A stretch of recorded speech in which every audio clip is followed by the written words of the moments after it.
Please welcome AJ Foster.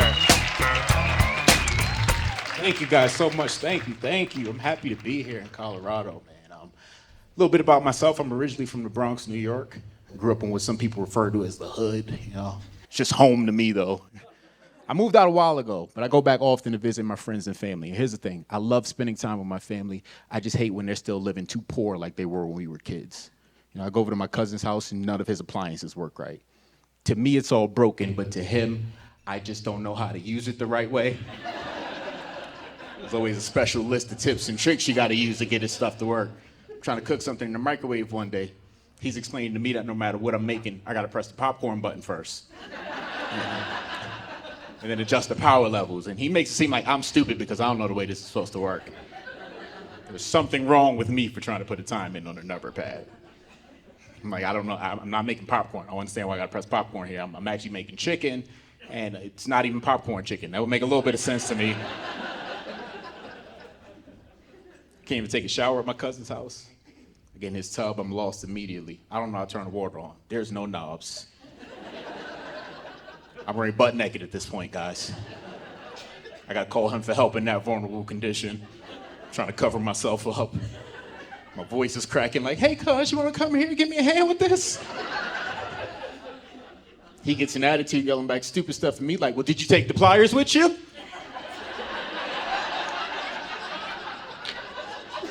You got me there. No, I didn't. I didn't think of that one. I was coming in here to wash my ass. I didn't know I had to bring tools in the tub with me. That ain't one of the ingredients for a shower at my house.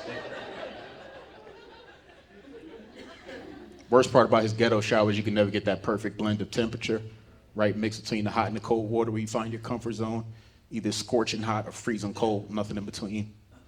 Cold showers are the absolute worst to me. If you've taken a cold shower before, you know exactly how it is. You got soap up at the back of the shower.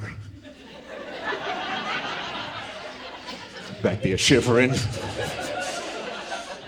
Then it's time to rinse off your damn, they got a double dutch into the water. Like, it's the worst, man. Because of comedy, I've gotten to travel this whole country, see a lot of places that I wouldn't have.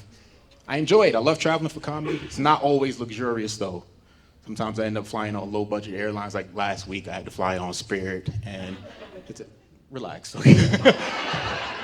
Here's the thing. Anytime anyone ever mentions Spirit, people turn their noses up like, ooh, Spirit, you peasant. But every time I get on a Spirit flight, they're always full of people just like you that like to pretend that you're above it, but you're really not. And I understand no one enjoys that experience. I know I don't enjoy it. Every time I fly on Spirit, I tell myself, I'm never doing this again. Then when it's time to book another ticket, I go online, I sort by price. You know it's right up at the top. Look at me in the face. Hey, we got this round trip for $60, baby. I'm like, all right, you got me one more time. I'll take another ride. Never doing this again, though. You just got to know what you're getting yourself into, man. And Spirit is so affordable. Spirit is so cheap. Usually my Uber to get to the airport costs more than my airfare to fly across the country. But what they do to make their tickets so cheap, they just charge you for everything else that's free on every other airline. I didn't know this the first time I flew on Spirit. Got to the gate, they told me I had to pay $60 for a carry-on bag. So that's stupid. I'm not about to pay $60 for a bag because I only paid $30 for the ticket, okay? The bag can't cost more than the ticket because I could have just bought another ticket for my bag.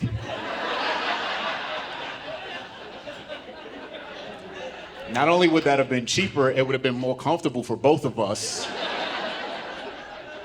Now he gets to have his own seat instead of getting crammed in a little overhead space.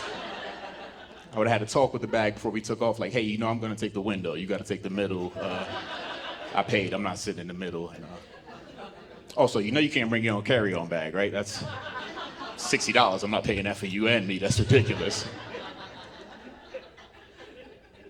One time I got on a Spirit flight, went to get comfortable, went to put my seatbelt on, realized it was missing one of the damn straps. I called the flight attendant like this was a problem. She said, oh, honey, you thought safety was free? No. Spirit Airlines, baby, that's another $60. I'm about to pay $60 for no damn seatbelt because I can pray for free. That's how I'm gonna make it through this flight, guys. Trying to travel a lot more, though. Got to go to Europe for the first time in my life last year. Me and my boys, we had a boys trip. Went to a little spa out there and I got to experience something for the first time in my life. I got me a little happy ending massage. Yeah, this guy looks really excited about it. What's your name, man? Joe, you ever had one before? No. Something about the way you said no, I don't really believe you. Is that your wife next to you, Joe? He's like, yeah, man, come on, don't do this to me right now. I said I ain't never had one. I'll tell you about the experience in case you ever want to get one in the future. Right?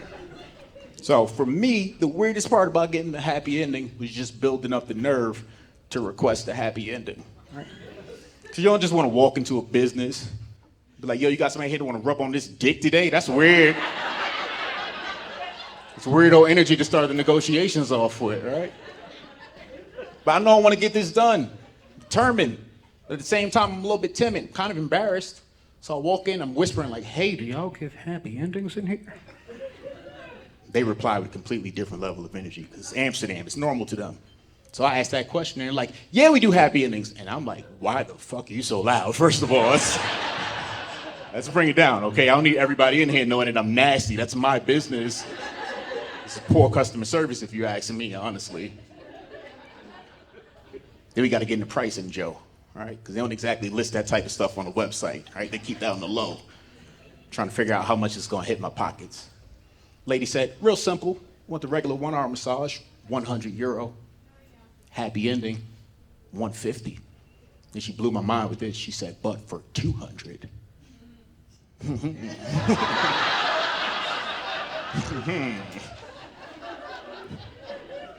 She said, for 200, you can get a blowjob. I said, that's really weird that you're trying to upsell me right now. What the hell's going on? It's a used car lot? All right, I came in here with a game plan. I just want a little simple rub and tug. I don't know how your mouth got involved in this equation. It's creeping me out a little bit. Long story short, I went to the ATM and I took out 200, all right? No, do not clap for that. I did not get my dick sucked. I stuck to the 150 package because I'm married like Joe. Hey? Well, hand job ain't cheating, though. That's just a service. Right? That's the way I told my wife the story. Right? I was completely open and honest with her about this. I told her the whole thing. She listened to this whole story, and at the end of it, she said, I am so disappointed in you. I'm disappointed because $200 is a great deal that you passed up. That's a once-in-a-lifetime opportunity. You should have took that deal. She said, I ain't sucking your dick for $200, so you should have took that.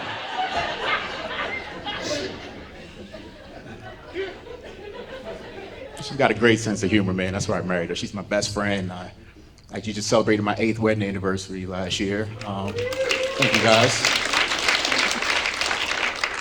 Yeah, I had to take her on a nice special trip for that since she couldn't go with me and the boys to Amsterdam, right?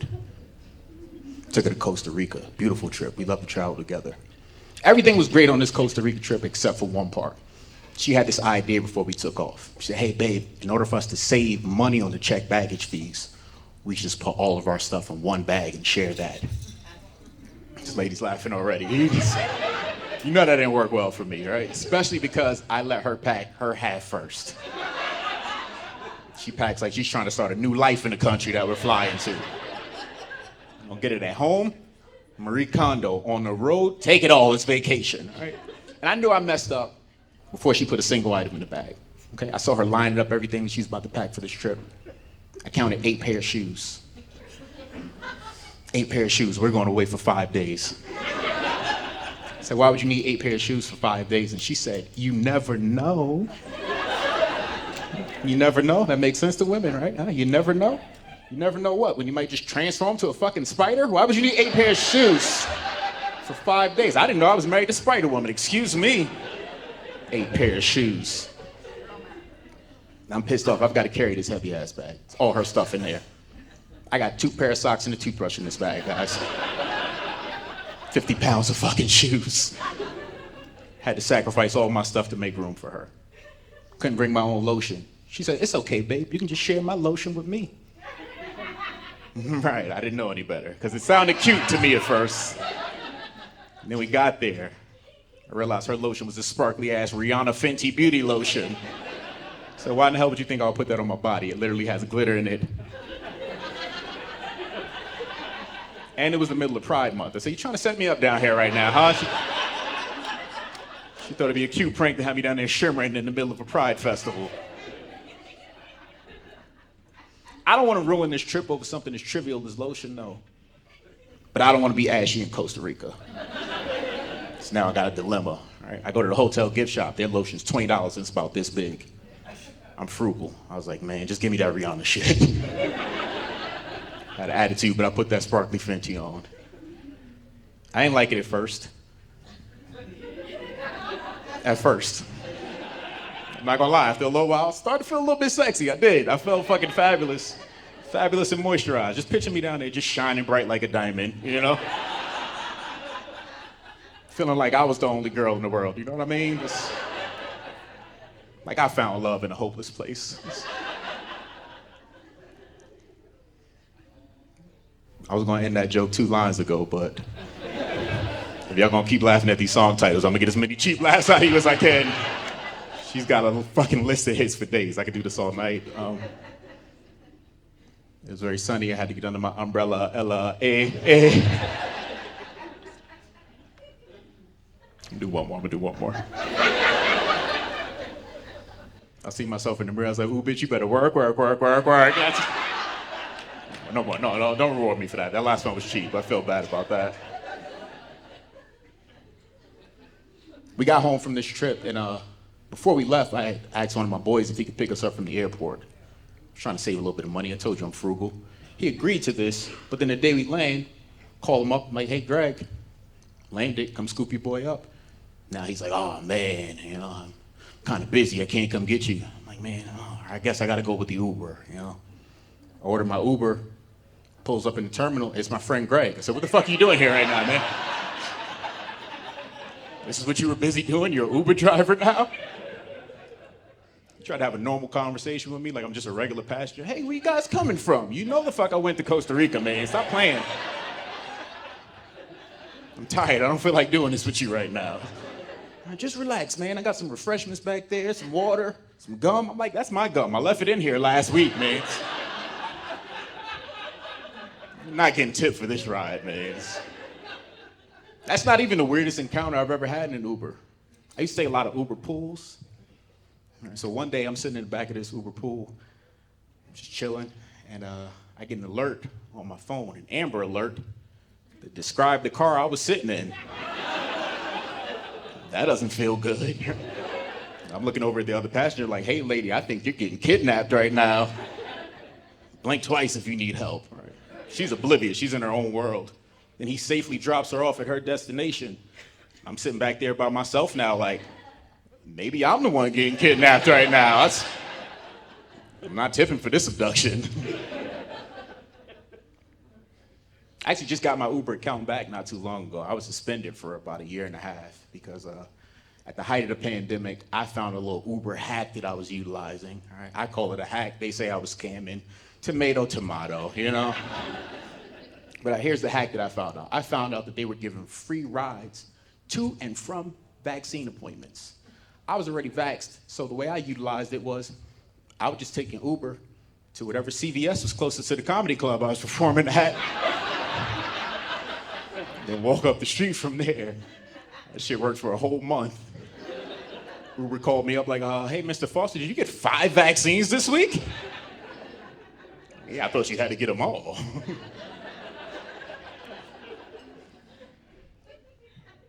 So I told you guys at the top of the set that I'm originally from New York, but I moved about 1.5 years ago. I moved down to Texas, and a lot of my friends and family were concerned for me. They were like, oh, you got to be careful down there, Texas. A lot of bigots and racists. But I live in Dallas. I live in a pretty, progressive community. My neighbor's are actually a part of the LGBTQ community. One of my neighbors is a stud, and I thought she was pretty cool until I figured out that she was only being nice because she's trying to fuck my wife. That's not the punchline there, so you laugh really hard at that, and it's bothering me. My wife doesn't see it. She's oblivious to it, and I'm telling her, I'm like, I think you kind of like her too. That's why I think she's got a shot. And my wife is not bisexual, but if she was, this stud would be her type. And I know this because she kind of looked like me with titties, so You gotta like me with titties. That's an upgrade on this model, okay? I got the base package. You throw some titties on me, that's a premium upgrade right there. Titties makes everything better. It's like bacon.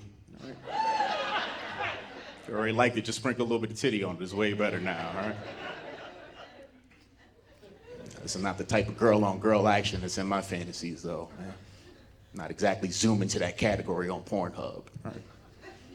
Internet porn is way too invasive for me these days, too. You know, they think they know so much about us. I go to Pornhub. As soon as I get to the site, they're like, "Welcome back, AJ." Like, "Hey, I never typed my name in. How do you know me here, huh? How do we get on a first name basis here, Pornhub?" And they start recommending scenes to you. "Hey, we think you might like some of these ones today." Whole list of filth just hand-picked out for me. Curated smut. I start to get upset looking at some of the titles. Why would you think I would like that one, Pornhub? That sounds disgusting, and quite frankly, I'm offended that you would even recommend this to me. Click. After I finished watching it and bust that nut, I'm like, "Touche, Pornhub, touche." That put me right where I needed to be. I didn't even know I was into this type of shit until now. I got it bookmarked in a folder called Rainy Days. Got a Rainy Days folder, Joe? One thing that's been pissing me off about Pornhub lately is how loud and obnoxious these ads are before the videos play.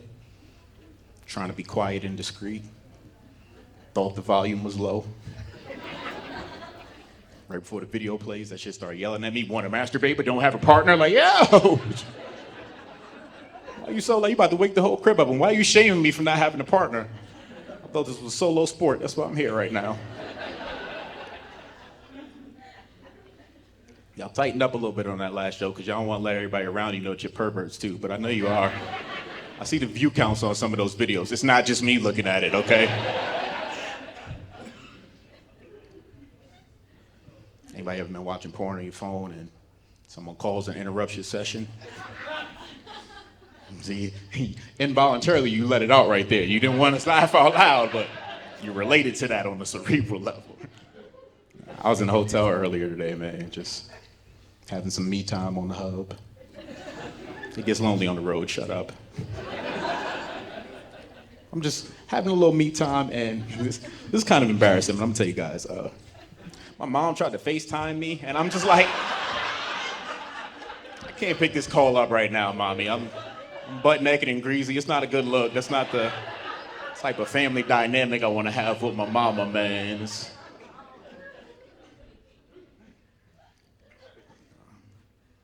I'm what some people may consider a mama's boy. Always been very close to my mom. I remember right before I left for college, right before my freshman orientation, it's my 18th birthday. My mom gives me this gift bag, and every item in the bag told me something different about her personality. Some of my favorite snacks. She's a very nurturing woman. School supplies, very practical. 100 condoms. She's very optimistic. I'm like, "Mom, you watch way too many movies." She said, "I just want you to be safe, son." I'm like, "Who the fuck do you think I am, Wilt Chamberlain? I'm not gonna be knocking ass down like that on campus, okay? I was going to a tech school to study computer science. Male to female student ratio in most of my classes was like 8-1. So needless to say, I didn't use most of those condoms. And when I brought them home, I kind of felt like I let my mom down. Like I didn't live up to what she thought my full potential was. Somehow I was a bad son because I still had 98 condoms left.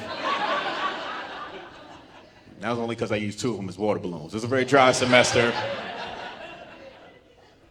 Sometimes I feel like I didn't even pay tuition to go to college. I feel like I just paid a cover charge for a sausage party that lasted 4 years. And I'm still paying for it because I had to take out loans to get in the club. Student loans are kicking my ass now, man. Clearly, I don't even use that degree anymore. I do stand-up comedy, so every time I have to make a student loan payment, I just feel like a deadbeat dad paying child support. I haven't seen my degree in years. I'm just counting down to the day I don't have to pay for that bad decision anymore. May 7th, 2027. And I do know the exact date because that's when my degree turns 18, and it's not my problem anymore at that point. You're on your own now, son. Times are so much different, man. I remember back when I was in my 20s, I used to carry condoms in my pocket. because I never knew when I was gonna get some. Always had to be prepared. Now that I'm in my 30s, you wanna know what I carry in my pocket? Lactate pills. Because I never know when I'm gonna get some ice cream. Gotta be prepared. Lactose intolerance is killing my insides in my 30s, man. It's a shame because pizza was always one of my favorite foods. I've always loved pizza. I feel like it's pretty hard to mess up a pizza, unless it comes from Little Caesars. That shit's terrible. They know that their pizza's bad too. I know that Little Caesars knows that their pizza's bad because they don't even try to make it sound appetizing in the commercials. If you ever seen Little Caesars commercial, they're pretty much just like, hey, look, bruh. It's $5. And it's gonna be ready when you get here, all right? It's hot and ready, come get this shit. You don't even have to stop the car. Just roll the window down a little bit. Toss it through the window like a Frisbee. And drop a 5 out, keep it moving like a drive-by, okay? Pizza, motherfucker.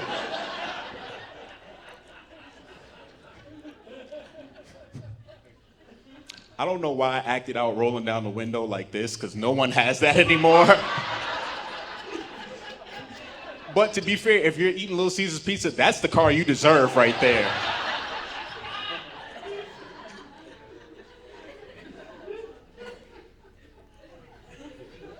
Got a crazy imagination, guys. I play way too many video games.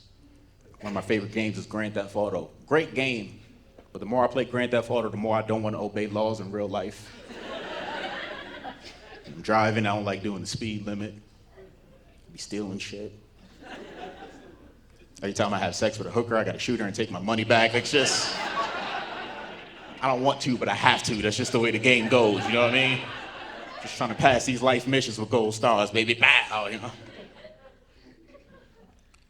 It closed up again. All right, I gotta let you know, no hookers were actually harmed during the making of that joke. This is just for fun. Gotta watch what you say these days, man. It's a different climate. You know, I don't want to get canceled. Everybody's getting canceled these days. Different time. You get away with a lot of stuff like 20 years ago, things you can't do today. Stuff like listen to R. Kelly's music in public. You can't do that shit anymore. Most R. Kelly fans are trapped in the closet these days, guys. Those of you who don't know, R. Kelly was like the king of R&B. Until everybody found out that he was a pervert that liked young girls. And actually, we didn't even just find out when he got arrested. We knew for a long time.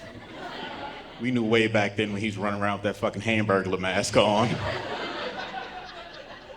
Calling himself the Pied Piper. Trying to lure in little girls with songs like Toya, Toya, Toya, Toya, Toya, Toya. That was a pervert song. We knew it.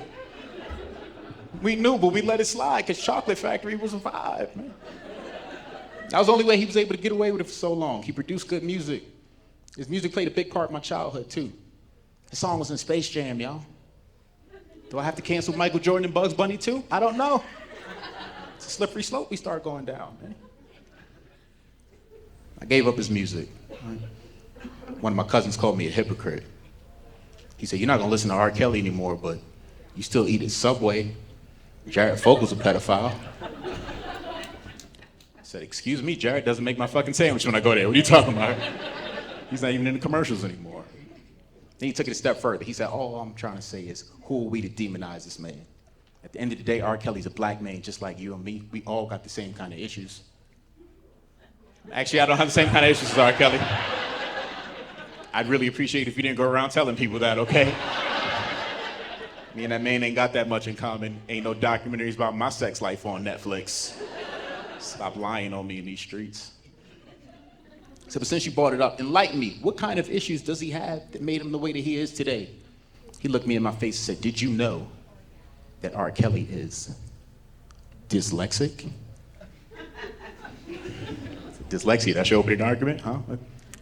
The fuck does that have to do with him pissing on 14-year-olds, huh? Did he think they were 41? Is that what you're trying to tell me right now?